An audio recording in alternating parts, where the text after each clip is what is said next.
다시 만나서 반갑습니다. 오늘은 포르투갈 메타버스 성지순례를 떠나겠습니다. 우리 2주 전에는 스페인을 했는데 스페인과 포르투갈은 같이 이베리아 반도에 있습니다. 포르투갈은 스페인보다도 나라가 한 3분의 1 정도 적은 나라지만 세계에서 가장 많은 식민지를 거느렸던 나라가 포르투갈입니다. 왜 이 포르투갈과 스페인이 이런 좀 많은 식민지를 거느릴 수 있었고 또 이베리아 반도가 왜 그러느냐 하는 것에 대해서는 이게 단지파와 관련된 그런 부분이 있습니다.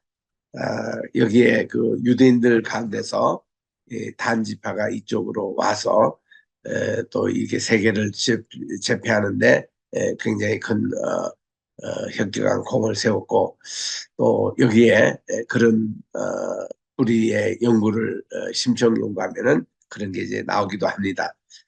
자, 포르투갈은 지금은 공화국입니다. 이제 그래서 리퍼블릭은 이렇게 돼 있고요. 남유럽에 위치한 나라로 이베리아 반도의 서부와 또 북대서양 상의 군도들을 그 영토로 하는 것으로 영토가 한국보다는 조금 적습니다. 한국이 이제 10만 조금 넘는 제곱킬로미터인데 여기는 이제 9만 2천 제곱킬로입니다.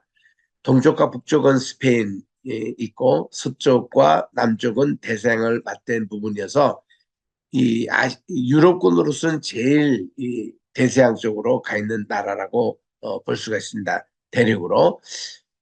그리고 이제 이 포르투갈은 유럽 대륙에서 가장 서쪽에 위치한 나라고 제2의 도시 포르투의 라틴어 이름 포르투르 투스칼레에서 이름이 유래됐다고 그럽니다. 그래서 이 포르투갈 이름 자체는 온난한 항구다라는 그런 뜻으로 지중해가 대체로 그렇게 그렇잖아요. CS 기후입니다. 우리 그 지중해 할 때 온대 기후 할 때는 C고 C에 S 붙이면 그 지중해 기후인데 그 온도가 참 온난하고 그리고 달콤한 그런 어떤 맛이 있는 것이 지중해 기후 아닙니까? 바로 그 기후를 가지고 있어서 포르투갈 하면 온난한 항구라는 그런 뜻이라고 합니다. 현재 그 대통령이 좀 연세가 많으신 분입니다. 이분이 이제 대통령이신데 마르셀루 소자입니다. 그리고 임기가 5년이고 중임 제한은 별도로 존재하지 않지만 3연민 이상은 불가능한 거여서 연임도 가능을 합니다. 직접 선거로 뽑고요. 이 포르투갈이 지금까지 식민지로 했던 나라들 이래 보면은 우리가 잘 알려진 브라질이 있습니다. 남미 제국에서 유일하게 브라질이 포를 사용합니다. 그리고 앙골라가 있습니다. 최근에 독립했죠. 모잠빅도 최근에 독립을 했습니다. 마카오. 그래서 이 포르투갈이 유럽 곳곳에 교육서 이렇게 자기들의 무역 교육소를 설립을 하고 전 세계에 이들의 그 영향력이 뻗쳐져 있는 곳으로 이런 이제 곳이 다 브라질이 포르투갈이 있었던 그런 이제 영역들입니다. 지금 이 지도에 표시된 이 많은 나라가 다 이렇게 포르투갈의 그 지배를 받았던 나라로 이거를 쭉 한번 조사를 해보니까 엄청 많더라고요. 포르투갈이 가장 먼저 진출한 대륙으로 아프리카 1415년 세우타 정복을 기점으로 1975년까지 아프리카 내에 식민지 독립선언을 끝을 맺었다는 그 최근까지 이렇게 아프리카의 여러 나라를 이렇게 다스리는데 그 명단들이 이렇게 쭉 나옵니다. 이게 이걸로 그치는 게 아니라 뭐 두세 페이지에 이렇게 이르기까지 여기 있는 아프리카에 있는 대서양 또 아메리카에 있는 나라들 남미에 있는 포르투갈 식민지들 브라질뿐만 아니라 뭐 바르바도스라든가 또 시스 플라티나라든가 또 기아나 이런 나라들 뭐 여러 나라들을 다 이렇게 포르투갈이 점령했는데 그때 이 포르투갈이 갈 때 항상 보면은 캐톨릭을 가지고 왔기 때문에 캐톨릭 가운데서도 아주 강성인 예수회가 이거를 지배를 다 했습니다. 그 예수회의 그런 강성에 대해서는 우리나라 임진왜란과도 관련이 있습니다. 이 예수의 그 선교사가 일본에 가가지고 이제 예수회를 퍼뜨렸고, 그리고 그들의 어떤 전략, 이게 침략하고 뭐 식민지하고 이런 기술들을 이제 그 당시 일본의 그 사무라이 정권에 이렇게 넘김으로 그들이 이제 오사카 중심으로 기업을 해가지고 우리나라를 침범했던 것이 임진왜란이었어요. 그래서 임진왜란 올 때는 이게 그 예수회가 십자가 깃발을 들고 우리나라를 침입을 했습니다. 여기에 대해서 저희들이 학부 때에 1970년대에 우리 민경배 교수님이 우리에게 그렇게 소개를 했습니다. 그래서 이들이 그 우리나라 왔을 때 십자가를 들고 왔지만 그때 우리나라가 그것이 뭔지 몰랐습니다. 그랬던 건데 나중에 보니까 예수의 신부들도 상당히 앞장을 세우고 우리나라에 침범하는데 그렇게 했다 해서 우리나라도 자칫하면은 기독교에 대해서 굉장히 적대할 뻔했다는 그런 것이 이제 임진왜란에도 나옵니다. 우리 아시아에도 여러 식민지가 있었죠. 이게 뭐 바레인, 실론, 브로, 레소트 섬이며 또 이 마카오는 이게 아주 오래전부터 이 포르투갈 그 영이었습니다. 이런 내용들. 그리고 여기에 뭐 우리 카타르도 상당히 오랜 기간 동안 이렇게 또 여기 포르투갈의 그런 점령도 티모르, 우리 잘 아는 서티모르 이런 것도 이 포르투갈령의 티모르 이런 나라들이 그렇게 있다고 그렇게 합니다. 그리고 이제 로마 시대 때는 이들이 이제 켈트인으로 서코트 쪽 이렇게 두 양 세력에서 포르투갈의 국경 안에 포함된 지역인데 선사시대부터 이제 계속 사람들이 거의 거주해 왔다고 합니다. 그때 이제 갈라이키족과 또 루시타니족 같은 켈트인들이 후에 로마 공화정에 통합이 되어서 후에 수에비족과 스코트족과 같은 게르만 민족이 정착을 했다고 그럽니다. 그래서 이제 그 맨 밑에 가보면은 1249년도 이 국경의 확립을 통해서 포르투갈은 유럽에서 가장 오래된 민족 국가로 거듭난다. 그래서 이 포르투갈이 이 역사적으로도 상당히 참 오랜 뿌리를 갖고 있는 그런 것으로 알려지고 있습니다. 리스본이 수도 아닙니까? 여기에 1755년에 큰 지진이 일어나가지고 5일간 화재에 뒤덮인 적이 있다고 그럽니다. 그래서 이거를 리스본 어스케라고 역사 기록에도 나오는데 여기서 이제 이 발생한 전대미문의 대지진이었다는 겁니다. 지진에 뒤따른 화재도 5일간 지속이 됐고 쓰나미가 인하여 리스본과 그 일대가 4분의 3이 파괴가 됐던 엄청난 손실을 어떻게 가져왔던 것인데 오늘날의 지진학자들은 리스본 대지진의 모멘트 규모를 8.5에서 9로 봅니다. 최고의 단위죠.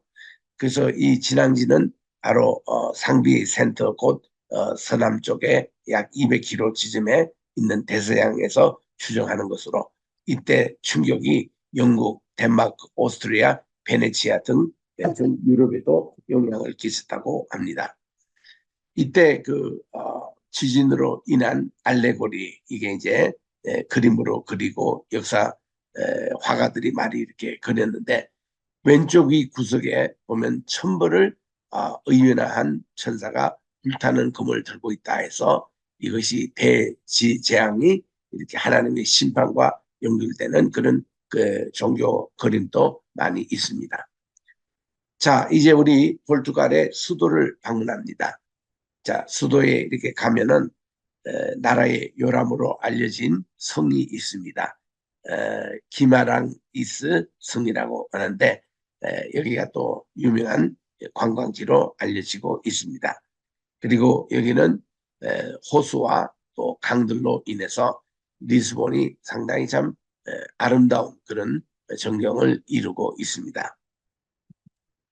리스본 시내 투어 관광, 여기에 그 트램도 이렇게 다니고 있고, 또 우리나라 이 관광회사에서 이렇게 지도를 이렇게 제공을 하더라고요. 그래서 여기는 이게 모라리아 지구, 마틴 모니스 지구, 또 리베르다드 지구, 또 이제 바이루 알루 지구, 또 시아두 지구, 또 카이서두 소레두 지구, 그리고 가장 큰 게 바이샤 지구로 나눕니다. 그래서 이게 이제 리스본의 전체 시내를 이렇게 나누는 지역인데, 이 지역에 따라서 쭉 이렇게 관광을 합니다. 특별히 이 브라질에 계시는 분들이 포르투갈 오면은 언어도 같고 또 자기들을 옛날에 지배했던 종주국이기도 하고 해서 상당히 그 포르투갈 오는 것을 아주 소원을 하고 있는 나라입니다. 물론 앙골라라든지 모잠비크 사람들도 이 포르투갈을 많이 오세요. 와서 이렇게 관광을 하고 있는 내용들 보는데, 우리 지난주에 그 우리 스페인 할 때에 산티아고 순례길 간단히 제가 소개했잖아요.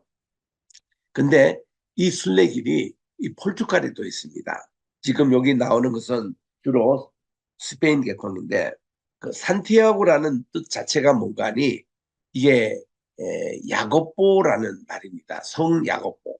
이것을 우리 이 현지 발음으로 산티아고라고 그러죠.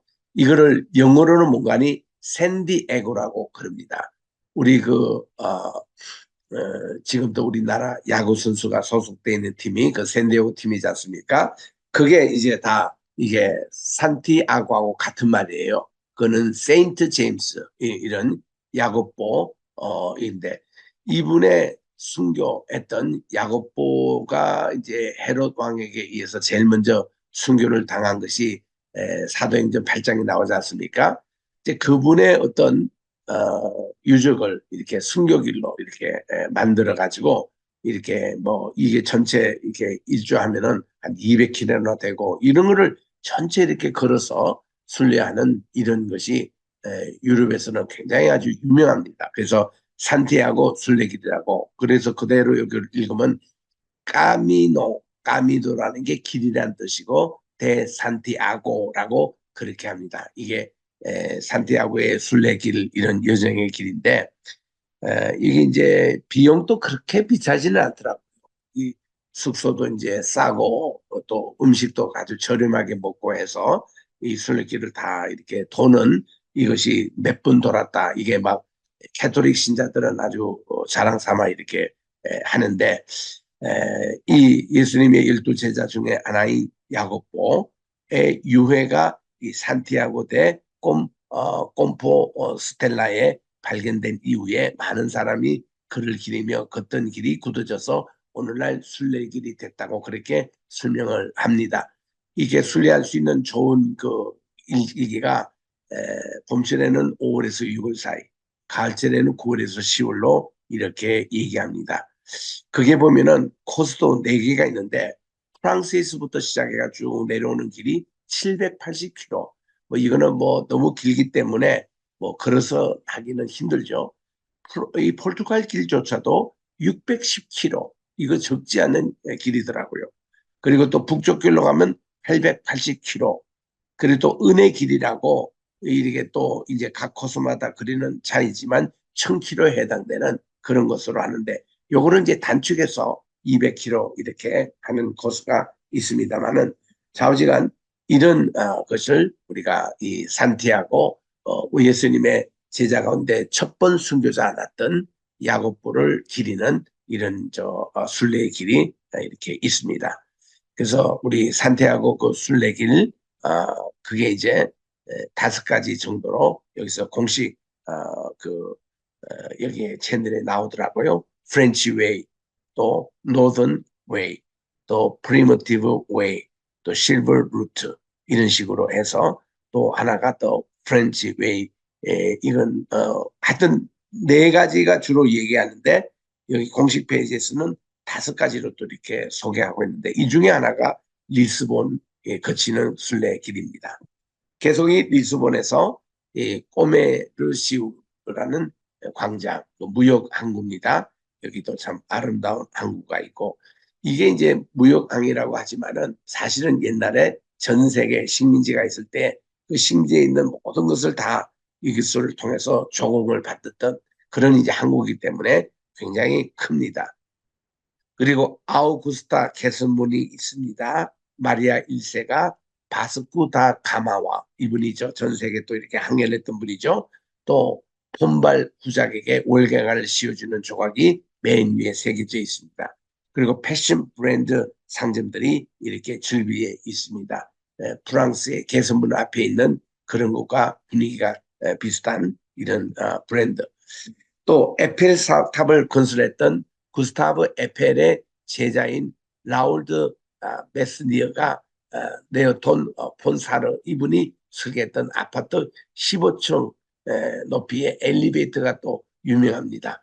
언덕을 오르내리는 리스본 주변 사람들의 편을 위해서 만들어졌는데 이곳에 올라가서도 시내 전체를 전망할 수가 있습니다. 아주 전체가 잘 보입니다.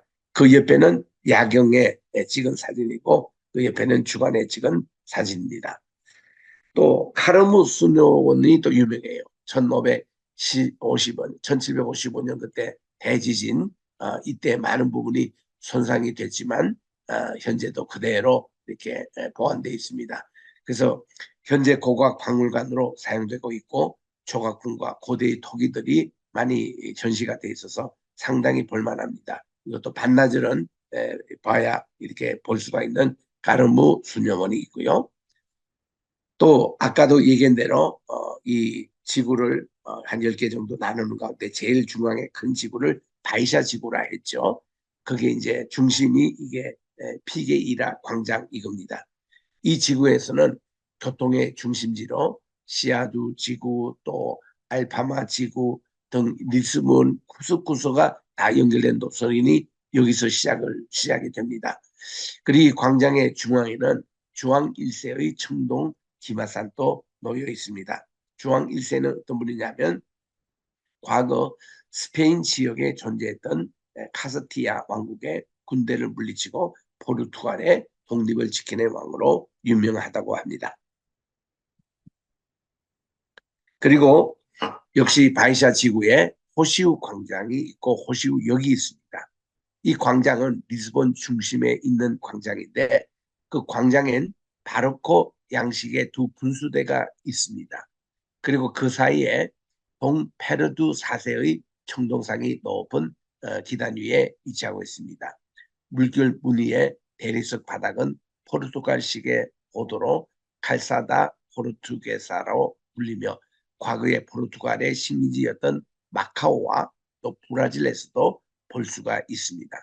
이 호시우 광장 끝에 있는 오페라 극장은 원래 에스타우스 궁전이 있었고 과거인 종교 재판으로도 사용됐습니다.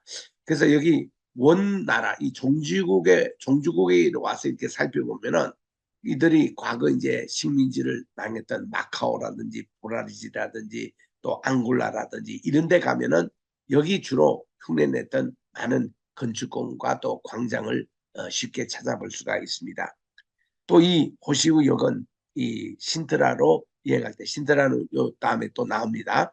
이 여행할 때에 이용하는 기차역이기도 하고 낭만주의와 또 신마누엘 양식이 섞여 있으며 말발굽 두 개가 겹쳐진 듯한 입구에 동세바티아 여기 그런 중앙에 동상이 이제 있는 것을 볼 수 있습니다. 역시 바이샤 지구입니다. 지금 우리 중앙에 계속 그 중요한 관광지를 지금 보고 있는데 도밍고 성당이 있어요. 이것은 다른 화려하거나 소박한 성당과는 조금 다른 모습으로 이렇게 좀 소박한 모습입니다. 리스본 대지진 때에 훼산되어 복구되지 않는 상태로 화재 당시의 모습을 그대로 가지고 있는 성당입니다. 리스본 대지진의 비극과 아픔을 모두 가지고 현재까지 굳건히 그 모습을 유지하는 것으로 유명합니다. 성당 기둥의 균열과 부서짐으로 리스본 대지진의 규모를 잠시나마 느낄 수 있습니다. 그래서 이 상도밍고 성당 근처에 체리주를 파는 가게가 있고 그곳에서 이제 체리주 한 잔이 일품이다 하는 그런 이제 관광의 그 설명이 나옵니다. 또 여기에 헤스타우레스 광장이 있습니다. 예, 스페인 통치 해방 60주년을 기념하는 광장인데 중앙에 오벨리스크가 서 있잖아요. 이 오벨리스크는 이게 이제 프리메이슨이며 또 일루미나티며 이 사람들의 그 같은 심볼이기도 합니다. 단지파의 그런 심볼이기도 하는데 남근을 상징하는 오벨리스크 여기가 서 있습니다. 그래서 포르투갈이 어떤 문화라는 것을 쉽게 알 수 있고 청동으로 된 두 개의 동상은 승리와 자유를 상징합니다. 근처에 바이루 알투 지역을 연결해주는 글로리아선도 운행되고 있답니다. 또 이제 여기에 이제 리스본 시내 우리 계속 투어하는 가운데서 이제 이 알카다라 전망대를 볼 수 있습니다.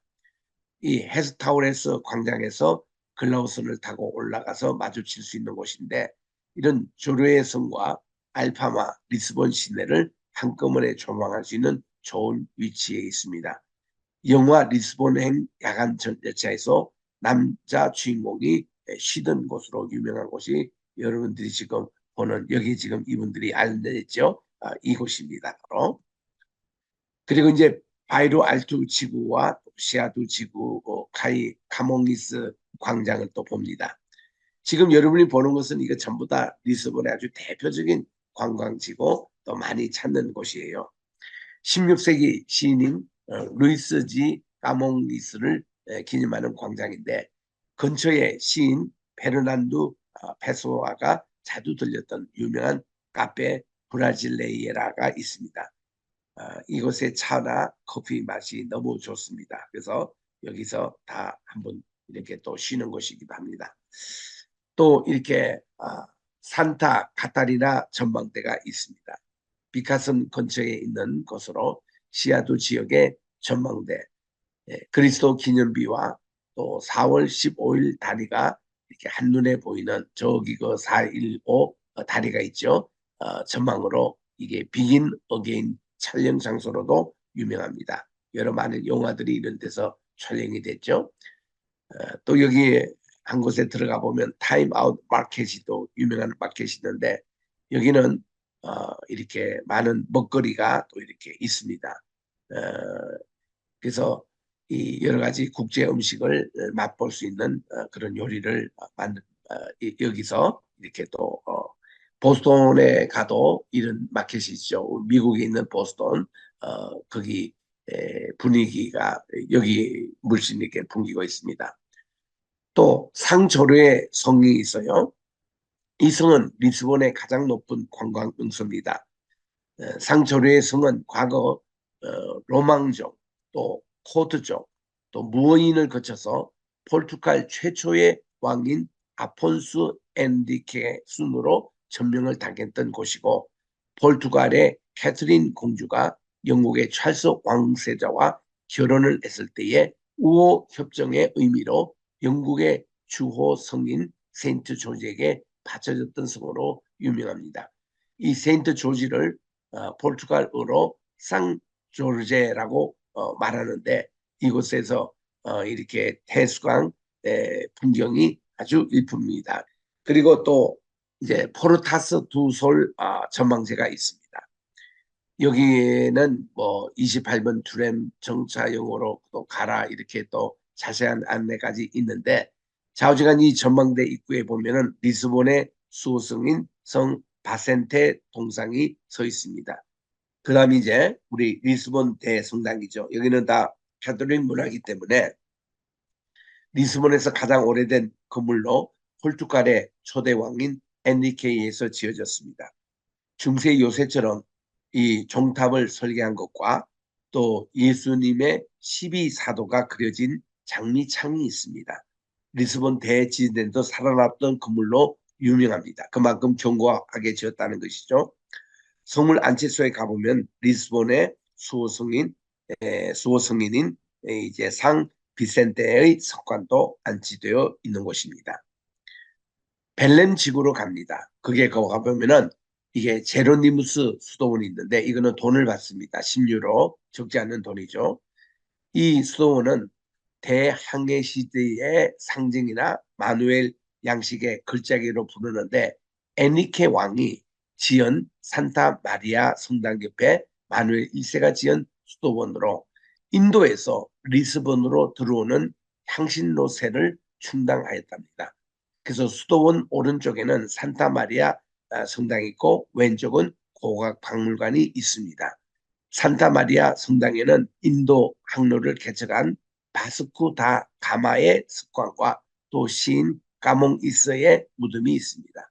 소문에는 마누엘의 양식을 잘 표현한 회랑도 있습니다. 좌우지간 이런 곳이 한 번은 가볼 만한 그런 곳입니다. 벨렘 지구에 있는 벨랭탐을 가봅니다. 대항해 시절 때의 탐험 출발점이 이 점이었어요. 그러니까 여기서 이제 이 대서양 또 태평양에서 이 지구를 일주를 했던 그런 모든 항해 시절의 탐험대가 출발을 여기서 주로 했습니다. 입장도 6유로나 받습니다. 1층은 정치 수용소가 돼 있고 2층은 포대, 3층은 막루와 세관으로 사용됐던 리스본의 요새 벨랭탑입니다. 이것은 주왕 2세 통치 시절 이때 세워진 것으로 이렇게 리스본을 방어하는 역할도 했답니다. 전쟁의 위험에서 벗어나자 그 용도를 잃고 우체국, 전신국 등대 등으로 활용이 되어 오다가 지금은 관광지로 있습니다. 대항해 시대 그 탐험대의 출발점이라고도 화려한 마누엘 양식으로 인해서 드레스를 입은 귀부인처럼 보이는데 이 태주강의 귀부인이라는 애칭도 갖고 있습니다. 또 여기에 발견 기념비가 있는데 이것도 입장 6유로의 돈을 지불해야 되는데 여기에 가보면 타구스 강 연안에 위치한 이런 발견 기념비는 해양왕 엔리케가 생을 마감한 500주년을 기념해 만들었습니다. 이 엔리케이라면은 포르투갈을 세우신 분이고 이분이 대항해 시절을 막을 열었던 분이기 때문에 이분을 기념해서 500주년 기념해서 세운 그런 기념비인데 벨렘 지국의 대항해 시대 상징물 중에 하나입니다. 대표적인 상징입니다. 내묘에 들어가면 전시관이 있어요. 그리고 유로 전망대에 올라갈 수 있습니다. 커다란 이 나침반 안에는 세계 지도와 항해 경로 등을 표시해 두고 있어서 그 당시는 나침반이 굉장히 유명했지 않습니까? 알마다 지구에 가면은 리스본 그리스도 기념비가 있습니다. 십자가가 이제 높이 서 있는 것인데 태주 강변 어디서나 보이는 이 기념비는 리스본 도시를 향해서 팔을 벌리고 있어요. 2차 세계대전 때에 많은 희생이 발생하지 않음을 감사하는 마음으로 지었다고 합니다. 브라질의 리우데 자네이루 그리스도의 상을 본다 가지고 만든 것으로 오히려 석국에서 만든 그 문화가 이쪽으로 들어와서 이렇게 만들어진 거라고 그럽니다. 그래서 이 브라질에 있는 리오네 자유로 예수님의 상과 이 포르투갈에 있는 상이 마주보고 있다고 그래요. 그걸로 유명합니다. 그리스도 기념비. 425 다리 아까도 앞서 소개합니다만은 원래는 이게 알마다 지구와 리스본 시내를 연결하는 다리인데 원래는 이 독재자의 이름을 딴 살리자르 다리였는데 1974년 4월 25일 혁명 이후에 이 다리 이름을 이렇게 그 날짜를 따라서 4월 25일로 이렇게 바꿨다고 합니다. 우리 샌프란시스코의 금문교를 연상시키는 현수교입니다. 아주 또 비슷하게 닮았습니다. 금문교를 건설한 회사가 이 다리를 만들었습니다. 그래서 이 보면 아주 닮은 꼴이 있는 거 여러분 그냥 보실 겁니다. 안개가 자욱게 낀 오전 이때 4월 29일 이 다리도 멋지고 일몰 광경도 정말 아주 멋있는 광경이 펼쳐집니다. 또 트램이 있는데 이건 또 미국 오면 샌프란시스코의 유명한 트램처럼 또 보스턴에 다니는 트램처럼 이런 트램이 언덕 위를 이렇게 달리고 있습니다. 리스본에 오시면 꼭 타봐야 될 명물 중에 하나죠. 이 중에서 28번 트램이 가장 중심이에요. 가장 또 유명한 트램입니다. 이걸 타고 많은 관광객들이 이동을 하는데 알파마 지구의 관광지를 흩으며 올라가는 노선도 이 덕분에 노란 트램은 이 리스본의 상징이 되기도 하고 아직도 구형 트램으로 운영되고 있습니다. 근현대 시대로 돌아가는 것 같은 느낌으로 내부 인테리어도 옛날 그대로입니다. 28번 트램. 그러나 소매치기가 유명하기 때문에 조심을 해야 되는 그런 곳이기도 합니다. 자, 이게 최초 우리 식민지 제국의 가장 오래 지속한 제국이 포르투갈이지 않습니까? 아까 설명한 대로.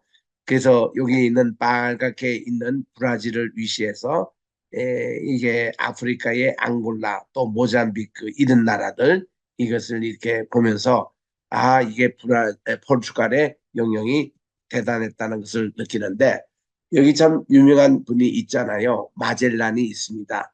세계 최초로 일주 항해를 했어요.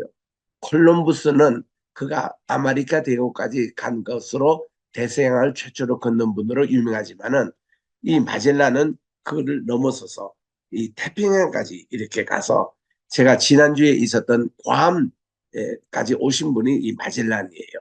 그래서 참 이분의 항해는 세계적입니다. 마젤란이 이분은 1480년에서 태어나서 1521년에 돌아가신 분인데 이분은 고국에 돌아가지 못하고 항해 도중에 돌아가셨습니다. 저 이 구암에 발견하고 그다음 필리핀 쪽으로 가서 거기서 돌아가신 분이거든요.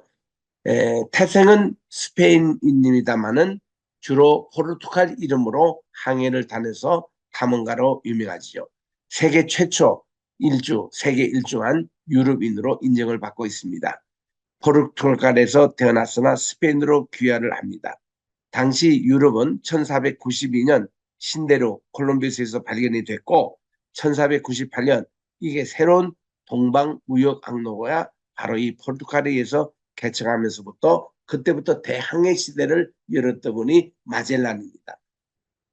그래서 이 마젤란의 탐험 시작할 때 선상 반란 이것도 이제 제압하고 이분이 이제 쭉 다녔는데 마젤란 해협이라는 것이 대서양에서부터 태평양까지 이어집니다. 이분은 계속 배를 돌려도 됐지만 마젤란은 계속 서쪽으로 항해를 계속했습니다. 태평양에 대한 지식이 없었던 그 시절에 태평양 횡단은 목숨을 건 모험이었습니다. 그래서 이 탐험대는 갈증과 굶주림과 괴일병에 시달리면서 항해를 계속했습니다. 그래서 드디어 1521년 3월 28일 괌섬에 도착을 합니다. 그 제가 지난주에 있었던 괌, 거기가 마젤란에 도착했던 기념하는 곳이 있었습니다. 그리고서는 괌 이것을 떠나서 108일 동안 항해 끝에 마젤란 함대는 1521년 4월 달에 필리핀에 도착을 합니다. 이것이 이제 이 필리핀의 가톨릭이 전파된 유래로 필리핀에서 그렇게 소개도 합니다. 그래서 마젤란이 그냥 간 것이 아니라 가는 것마다 이 가톨릭을 심었다는 것, 이거를 볼 수가 있습니다. 그래서 그의 이제 항로에 우리 여기 보니까 쭉 나옵니다.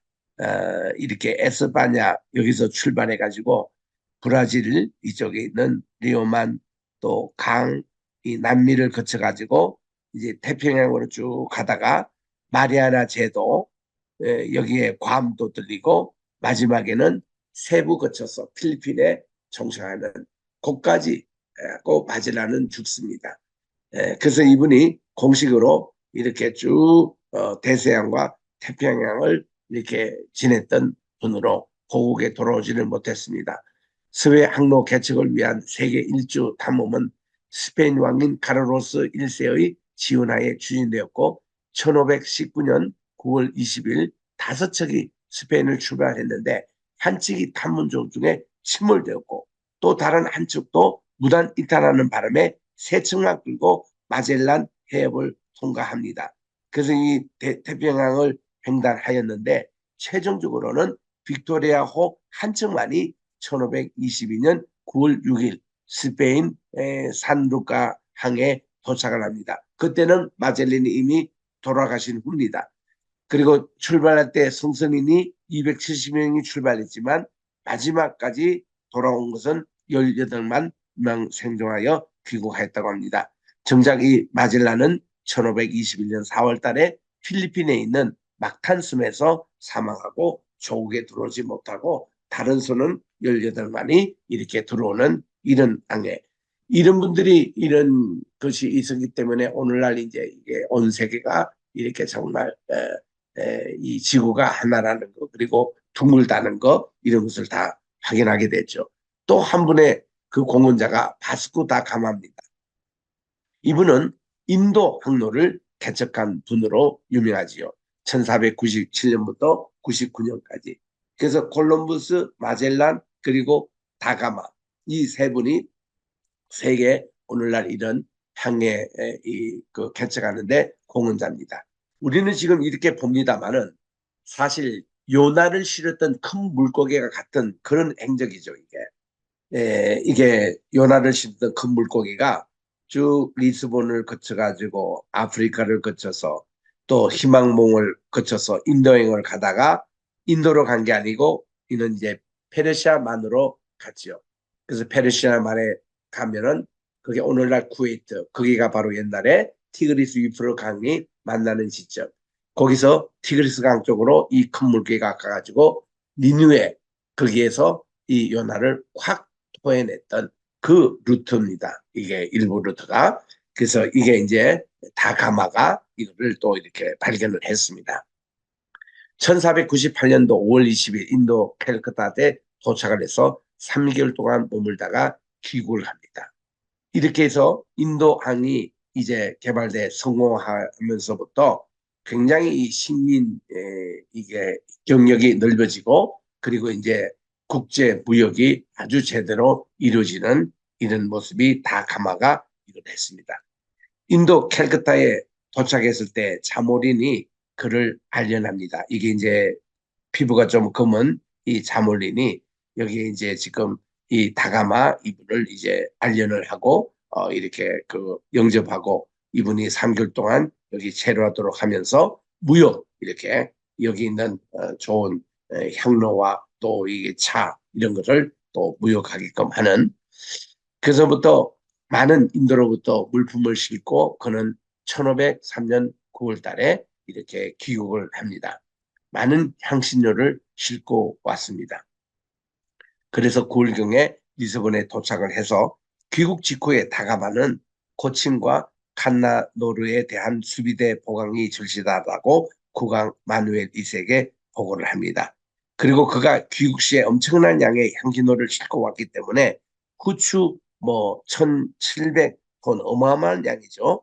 이런 것과 또 이제 계피, 정향, 메이스, 육두구 4,400톤을 싣고 옵니다. 그래서 이 지도가 지금 이분이 다녔던 인도항에 다녔던 이런 곳입니다. 자, 이제 계속 우리 포르투갈의 두 번째 도시인 신트라로 가겠습니다.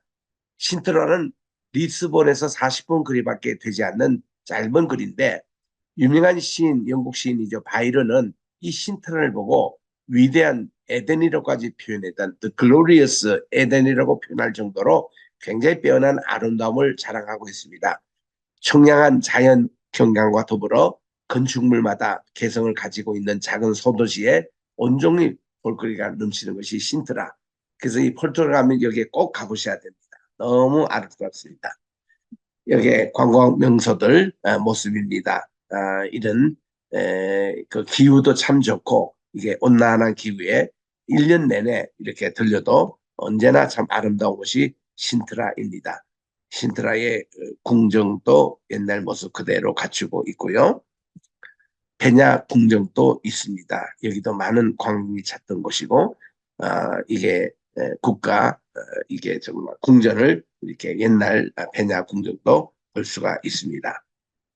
그리고 이제 오르도라는 곳으로 가면은 인구가 23만밖에 안 되는 작은 곳인데도 정말 이 북부 항구에 있는 항구 도시거든요.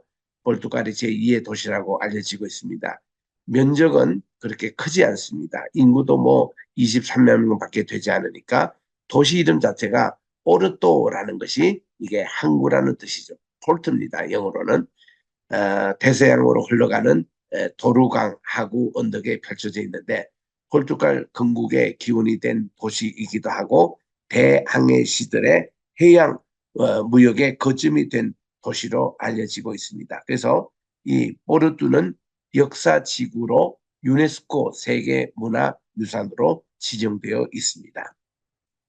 얼마나 아름다운지 몰라요. 여기도 시내 광장과 강과 다리가 잘 연결되는 포르토. 날씨도 참 좋습니다. 온화합니다. 포르토라고 이렇게 시내 광장에 크게 또 이렇게 조각도 되어 있습니다. 이런 포르토.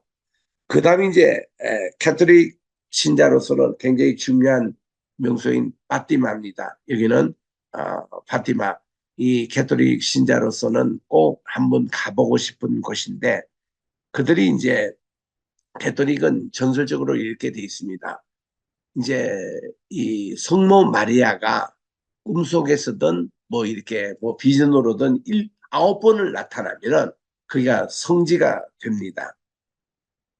우리 그저께도 어제입니까? 우리 저 SBS에서 방송했던 모세와 신의 산 할 때에 그 저 시내 반도 쪽에 있는 그 이제 캐트린 수도원이 있잖아요. 그게 이제 우리가 얘기하는 가짜 그 시내산 바로 밑에 있는 수도원인데 거기도 이 카트리나 수녀에게 9번이나 성모 마리아가 나타났대요. 그래서 그거를 성지로 삼은 겁니다. 거기다가 콘스탄티누스 어머니인 헬레나도 이곳에 또 이렇게 그 방문을 했고 그랬다 보니까 여기 이제 이것이 세워지다가 보니까 성지를 삼았는데 뭔가 이렇게 성경하고 연관을 지어야 되는데 그들이 생각해냈던 것이 모세가 하나님을 만났던 떨기나무와 같은 것이 거기 있어요. 그게. 그래서 이것이 그와 같은 종류다. 이래가지고 이제 그때부터 여기를 모세의 시내산과 연결되는 그런 것을 만들기 시작한 거예요. 그게 이제 AD 325년부터 그렇게 돼가지고 그게 이제 가드니나 그 여인도 성 안토니우스의 제자입니다. 그래서 자기에게 뭐 9번이나 이렇게 성모 마리아가 나타났다고 그를 성지로 삼아가지고 그것도 또 훗날 모세 또 시내산까지 연결해가지고 돌계단 3,750개 만들어서 그렇게 오늘 고생하며 올라가지만은 그거는 아무 근거가 없는 곳이거든요. 캐톨릭이 그냥 유행꾼이었습니다. 그래서 1500년 동안 그걸로 쭉 이렇게 시내산으로 재발 무사라고 그렇게 이제 알려지고 있어가지고 지금까지 많은 관광객들이 찾았는데 이제 진짜 시내산인 이게 그 사우디아라비아 그게 이제 나오니까 이제 많은 발걸음들이 여기는 거의 끊기더라고요. 우리가 갔을 때도 거의 순례객이 없었습니다. 오히려 지금 사우디아라비아 쪽으로 미어 터집니다. 거기는 지금 관광객을 많이 오시는데 정말 안내원이 부족할 정도로 엄청나게 지금 오고 계시고 그것도 사우디아라비아에서 그걸 캐치해가지고 그 앞에 네옴시티를 만들고 있어요. 그래서 그 만든 것이 바로 시내산 밑에 지금 그걸 만들거든요. 그래서 세계적인 이제 기독교인들이 여기 다 순례하러 올 것이다. 그걸 이미 지금 준비하고 있는 거예요. 그래서 앞으로 사우디아라비아 쪽이 많이 발달될 것 같습니다. 또 우리 한국에서도 서서히 이 붐이 지금 일어나고 있습니다. 자, 이 파티마가 그런 곳이에요. 파티마가 여기도 성모 마리아가 9번이나 출연했다는 곳입니다. 그게 1917년에 종교적 환시가 발생한 장소로 포르투갈의 이게 종교 도시가 됩니다. 인구는 7,700명밖에 되지 않는데 포르투갈 중부의 오랭 자치주에 속해 있고 메디우 대주의 소지역입니다. 이 파티마는 그 후에 이제 캐톨릭 교도들이 많이 와서 이 광장에서 그들이요 사순절 때 보면은 무릎팍으로 4마일씩 이렇게 기어다닙니다. 그 속죄하면은 그 다 하면은 연록에서 뭐 9년 죄를 이렇게 그를 속량받는다나요? 캐톨릭은 이렇게 고행을 시킵니다. 그러면 이게 무릎도 다 까지고 뭐 뼈까지도 이렇게 나오고 이런 걸 다 고행을 그렇게 시키는데 어느 날 가보면요. 신부하고 수녀들은 저 창문 뒤에서 구경만 하고 있는 거예요. 평신도들 그렇게 고생을 시켜요. 그래서 이 순위난 또 평신도들은 캐톨릭 신자들이 와가지고 이런 고행을 하면서 이렇게 하면 무릎도 다 이렇게 평생 이거는 병이 되는 것인데 이런 거 때로는 그거 아스팔트 그게 혈어 가지고 얕으면서 또 고행을 시키는 사람이 있어요. 여러분 그렇게 해서 죄가 성령을 받습니까? 예수님께서 십자가에서 우리를 다 져주셨는데 이런 교리를 가르치지 않고 이런 쓸데없는 교리를 만들어 가지고 이 성도들을 이렇게 참 괴롭히고 있는 이런 것이 다 이게 사이비 종교들이에요. 가톨릭이 지금 이렇습니다. 이 실체가 그 실체를 제대로 보려면 파티마 가시면 돼요. 여기 가보면 이제 이런 것이 나오고 그래서 1917년에 당시 루치아 도스 산토스와 그녀의 사촌들인 이들에게 이제 마리아가 이렇게 아홉 번이나 나타났다는 거죠. 그래서 그 나타난 것이 나는 로사리오 성모다라고 이렇게 대답을 했답니다. 어린이들이 코바다 아리아주 부리는 목초 지역의 성모 마리아의 경험을 했다는 것입니다. 그래서 이 바템에 가보면은 성모상이 이렇게 있는데 성모를 위한 큰 행사, 횃불 행사도 크게 치러지고 저녁마다 그리고 꼬바에 있는 순례자들도 성모 마리아가 어린 앞에 나타났다고 전해지는 곳에 이런 작은 경당을 지어서 길게 줄 서서 행진을 합니다. 성모 순례자인인 바티마는 많은 가톨릭 신자가 찾는 곳이고 매년 바티마의 성모 발견 날짜인 5월 13일과 10월 13일에는 큰 축제를 해서 이렇게 작은 도시 7천밖에 안 되는 도시에 100만 명의 순례객이 이곳을 찾는 것입니다. 이게 포르투갈의 대표적인 파티마 성당 안의 모습입니다. 되게 어마어마한 모습으로 이렇게 건축이 되어 있고요. 마리아가 현존했다, 9번 연역했다고 이렇게 나오는 바로 이곳. 그리고 여기도 스페인처럼 종교 재판소가 있습니다. 스페인은 1478년도에 세웠고요. 포르투갈은 1571년에 세웠습니다. 이거는 이 날짜도 이렇게 보면은 우리 기독교에서 그야말로 기독교 개혁을 했던 우리 마틴 루터와 요한 칼빈 또 주빙글리 또 잔 낙서 이런 분들의 그 개혁 운동을 했던 그 비슷한 인대입니다. 1517이라는 게 이게 뜻이 뭔가니 캐톨릭을 이탈했던 기독교인들을 잡아다가 신분하고 죽이는 것이 종교 재판소가 된 겁니다. 스페인이 먼저 했어요. 아주 못된 짓을 많이 했습니다. 우리 스페인 그 갈 때 이거 살펴봤지만 이제 포르투갈도 이걸 따라가지고 거의 100년 후에 1571년에 그렇게 많이 했습니다. 그래서 이 두 나라가 다 우리 기독교인들을 굉장히 많이 죽였어요. 그래서 비공식 통계로 보면은 한 8천만 명이나 이 캐톨릭 교도에 의해서 우리 기독교인들이 이렇게 살해를 당했던 이것이 종교 재판소입니다. 그 이단으로 갖다 씌운 거죠. 또 마녀 사냥을 한 거죠. 이런 식으로.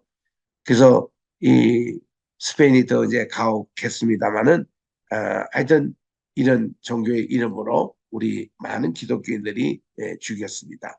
마녀 사냥, 마녀로 막 몰아가지고 이렇게 죄 없는 사람을 그냥 세우고 이런 것이 또 미국까지 있어서 살렘이라는 보스턴의 바로 위에는 거기서도 마녀 사냥 그런 또 소동이 있었습니다. 자, 우리 포르투갈의 우리 한인들은요 굉장히 적게 사십니다. 모두 해봤자 200명 정도 되는 곳으로 있는데 그러나 관광객과 찾는 분들은 한인들이 1년에 코로나 이전에 한 20만 명이 찾아왔던 것입니다. 지금은 조금 이 숫자가 내려갔습니다만은 여기에 최초로 우리 한인은 원종성 씨라고 1971년 지금은 연세가 많으신 분이에요. 이분이 원조입니다. 그 당시에 이게 뭡니까? 병아리, 순놈 안놈 그 감별하러 오셨거든요. 그래서 그 감별사로 시작하신 분인데 그것은 지금 다 없어졌어요.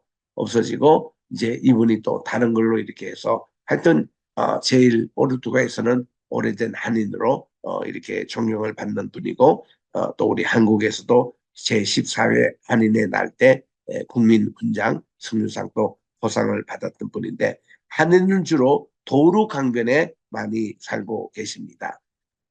이때 2020년 코로나 때입니다마는 그때 한인의 날 때 이분이 표창을 받았습니다. 이렇게 영사관에 오셔가지고 이렇게 하셨고 지금은 이분의 가족이에요. 1970년 후반에 결혼을 해서 이렇게 포르투갈 부인과 만나서 결혼하고 이렇게 따님도 이렇게 낳으셨습니다. 그때 이제 이 병아리 감별 그게 이제 없어지자 이분이 유럽에서 웰빙 식품과 일본 제품에 관심이 높아지는 시기여서 일본 오사카 또 오키나와 여기서 열린 엑스포에 갔다가 일본 제품을 유럽에 수입하기 시작했고 그중에 일본 된장과 초정 이것으로 이제 돈을 많이 버셨다는 그런 이제 기록이 있습니다. 여기는 딱 한인교회 하나밖에 없습니다. 리스본 한인 장로교회 이성민 목사님 예배 시간도 4시 반입니다. 이렇게 자기 교회 건물이 아니고 이렇게 또 이 현지 교회를 빌려서 예배를 드리고 있는 곳인데 뭐 전체 한인 인구가 200명밖에 안 되다 보니까 뭐 한 교회 그리고 한 식품점 그리고 한인 식당은 몇 개 있어요. 그런 이제 가운데 이게 이제 포르투갈의 모습입니다. 시간이 다 돼서 오늘은 여기까지 하고 다음 주부터는 우리 아프리카로 가겠습니다. 아프리카에서 우리 이집트는 이미 다뤘기 때문에 이제 스킵하고 그 모로코부터 이렇게 하겠습니다. 모로코 또 이제 저기 거기 옆에 있는 나라들 뭐 이렇게 해서 이 남아공까지 참 아프리카도 방문해야 될 곳이 여러 나라가 있습니다. 다음 주부터는 아프리카로 안내를 하도록 하겠습니다. 오늘 여기까지 하겠습니다.